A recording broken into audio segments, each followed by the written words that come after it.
just started season 2. First episode, The Child. The Child. Which made me so fucking angry. So angry. Yes, it did. I can attest to that. I mean... Let's... synopsis. So mad. You're going to have to do the synopsis. All right. Because I'm just going to yell. Okay. So, they start off by flying around the galaxy like they do, right? Like they do. And while they're flying around, a beam of light, like a tiny little light speck thing. Yeah, like we saw in the first season. Yeah, like the inorganic life forms. Maybe very similar to that. Starts flying around the ship, the inside of the ship, and crawls up inside Counselor Troy's bed. Like a rapist Tinkerbell. Yeah. And, then she's pregnant. And has a baby. And the baby turns out to be like Jack. And starts growing. And I think, was it like the... Like a 3-day gestational period. Something like that. And then it starts growing rapidly and becomes like an 8-year-old kid overnight. Yep. Really creepy, really Damien, Children of the Corn, creepy little kid. Yeah. In the B plot, I think it must be the B plot because the episode is called The Child, is the Enterprise for some reason is transporting big old barrels of plague. Yeah, plasma plague. That have been, generated by Lieutenant Rip Taylor. It was not Rip Taylor. But no, it was Rip Taylor. Seymour Cassell. Butts. Seymour Cassell. Oh, there you go. Butts. Yes, it was Seymour Butts. Rip Taylor, yeah. He looks a lot like Rip Taylor. I expected there to be glitter somewhere in this episode, and it didn't happen. But, okay, it wasn't Rip Taylor. No. But anyway, they're transporting it to a starbase because that's their mission. Yeah, we basically. Yeah, no, because that's their mission. It really seems like the equivalent of the CDC asking an 18-wheeler, like a semi driver, Ice Road Truckers, Plague Edition. Yeah. Oh yeah, we have all of this Ebola. Yeah, can you just take it? Yeah. Just take it. Just drop it off somewhere else. And yeah. But, there have been changes in this episode, Worf has a nice little page boy going on. Yeah, he's in a gold shirt now. With he still has his Klingon sash. Yep, and it's an upgraded Klingon sash, though, too, right? And Wesley is now in a uniform instead of his stripy sweater. Yeah. That sweater was pretty awful. That sweater was so awful. Yeah. And he has a communicator, which he didn't have before. Yeah, people actually want to talk to Wesley. Yeah. No one said shut up, Wesley, in this episode. No. Although this episode is number 2 on Riker Sits. That's true. Yes, Riker Sits. Let's say that this bottle opener is a chair. And my fingers are Riker.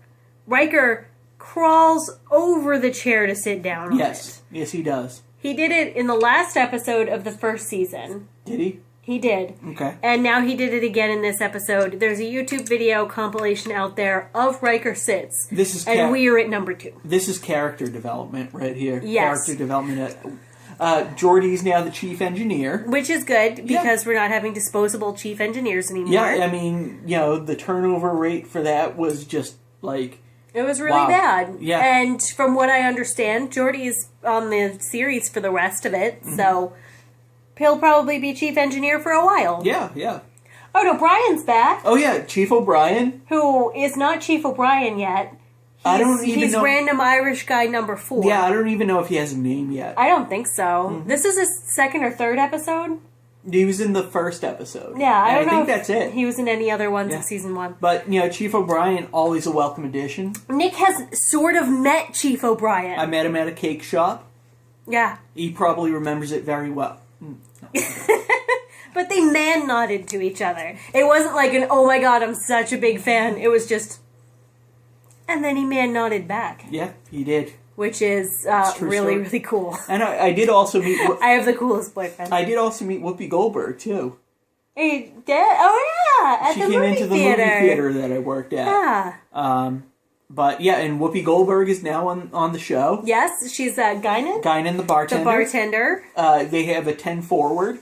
which I'm pretty sure they didn't have. They didn't have a bar. No, in the they didn't really establish Yeah. a lot of the interior of the Yeah. Enterprise in the last season. Yeah, I think it's a welcome addition. Yeah. So, I mean, and this is all stuff that is going to carry, a lot of this stuff is going to carry over. Oh, Riker has a beard. Riker has a beard. Yeah, speaking of things that'll carry over. Yeah. There are other things that won't carry over, like Dr. Pulaski. Fuck her.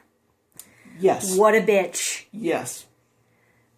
Like, she's not nice to Data.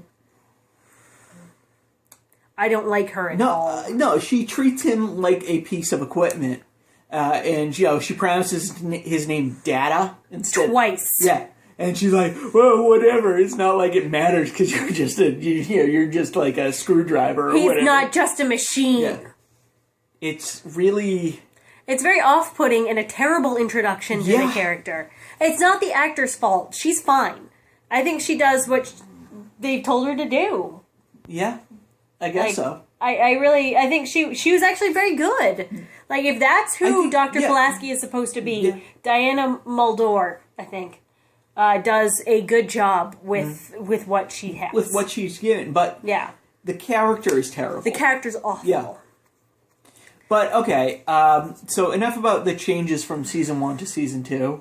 Yeah. Let's start talking about the episode. So what I would like to say here, as the feminist talking about Star Trek... Okay, no, I'm not gonna cross my arms. I'm gonna try not to get too angry. But Troy was raped in this episode. Yep, I agree. Like, Troy was raped. A little light came in and put a baby in her without her permission. She was raped. Yep. And the rest of the crew, that noise, if you heard it, was just our neighbor leaving the house.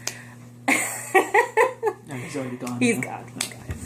Anyway, the rest of the crew treats her like, oh, how did you get pregnant? I do like the setup in the conference room. It's everybody is sitting at one end of the table, and she's at the other end of the table, and they talk about her like she's not even there. Yeah, like she's not there, like she doesn't have a say. Worf is just like, let's abort it. And they talk about her like she doesn't have any sort of bodily autonomy, and like she doesn't have any sort of say, and like she wasn't just sexually assaulted. Oh, that never comes up in the episode. Never. It's never treated like she has been violated by an alien being that had no permission to be on the ship. And she's treated like she's just treated like she's not a human being. Like she's not a person with agency. No one really listens to her or respects her decisions. And then once she decides to have the baby, which I think the being is emotionally manipulating her. Yeah, it really can. Even though they never say it up. Yeah, they really feels like. Yeah, they go through that whole. Oh, are you in pain? Which, when she was right about to give birth, oh, are you in pain? No, there's no pain at all. And she has like one of those weird like silent birth things. Yeah, like she's a Scientologist. Yeah. And it's just everything's so happy and nice. Yeah, they really just kind of all go along with how this is sort of. Yeah, it's another example of how when things are strange, no one reacts to the strangeness. Yeah, they just sort of go with it. Yeah. Yeah, and I really, really did not like this episode. I don't know, it just made no sense. Yeah. Yeah, it was pretty bad. Yeah.